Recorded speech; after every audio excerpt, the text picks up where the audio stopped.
Partons en Pologne où un changement politique majeur devrait s'opérer. Les élections législatives ont eu lieu hier et les nationalistes au pouvoir seraient battus. Les partis d'opposition pro-européens obtiendraient une majorité. Explications et analyses avec Barbara Lichtenberg et Eric Destiné. Sourire et pas de danse, hier soir les partisans de la coalition civique étaient aux anges.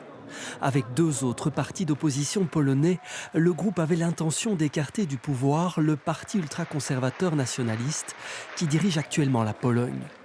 Selon les sondages, à la sortie des urnes, ce serait Paris gagné. Donald Tusk, le chef de file de cette opposition pro-européenne, a en tout cas revendiqué une forme de victoire. La Pologne a gagné, la démocratie a gagné. Nous les avons chassés du pouvoir. C'est un des plus beaux jours de la démocratie polonaise. Je n'ai aucun doute que ce jour entrera dans l'histoire de la Pologne comme un jour lumineux, comme un jour qui ouvre une nouvelle époque, la renaissance de la République polonaise. Selon le sondage à la sortie des urnes, la coalition civique arriverait pourtant deuxième, avec 31% des voix.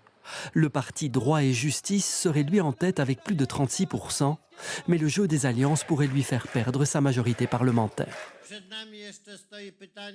Pour l'avenir se pose la question de savoir si ce succès pourra être transformé en un autre mandat au pouvoir.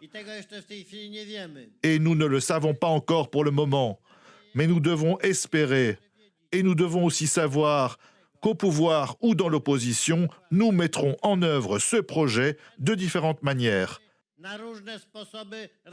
Nous ne permettrons pas que la Pologne soit trahie.